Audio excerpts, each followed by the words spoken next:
ከተማዋ የተለያየ የኪነ ህንጻ አይነት የሚታይባት ነች። በተለይ የፓሪስና የማድሪድ ብዙ ፈረንሳውያንም ብዙ ስፔናውያንም ተሰደው የገቡባት ስለሆነ አብረው የመጡም አርኪቴክቶችም ነበሩ እና እነሱ የፈጠሩት ተጽዕኖ የነዛ ከተሞች አይነት የኪነ ህንጻ ጥበብ ይታያል። የጣሊያን የፈረንሳይም የስፔንም ማለት ነው እና ፓሪስን ወይም ማድሪድን ወይም ሮምን የጎበኘህም ሊመስል ይችላል። ብዙ የሚመሳሰሉ ነገሮች ስላሏቸው በ19ኛው ክፍለ ዘመን አጋማሽ ላይ ብዙ ህንጻዎች ናቸው የተገነቡትና ከደቡብ አሜሪካ ረጃጅም ሰማይ ጠቀስ ህንጻዎች ብዙ የተገነቡባትም ከተማ ነች ገና በ1910ዎቹና 20ዎቹ በተለይ ስለዚህ ከተማ ውስጥ የሚታዩት 80 እና 90 ዓመት የሞላቸው በጣም ብዙ ህንጻዎች ናቸው። ይሄ በጣም የሚታወቀው ሐውልቱ አለ ኦቤሊስኮ ይባላል።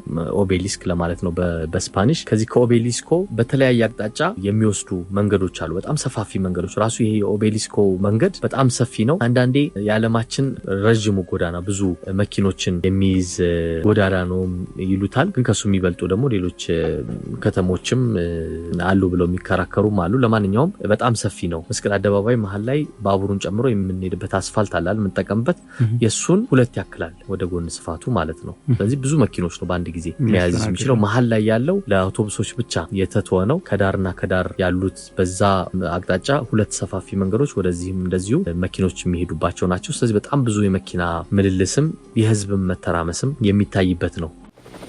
በረራ ኢትዮፒካ ሊንክ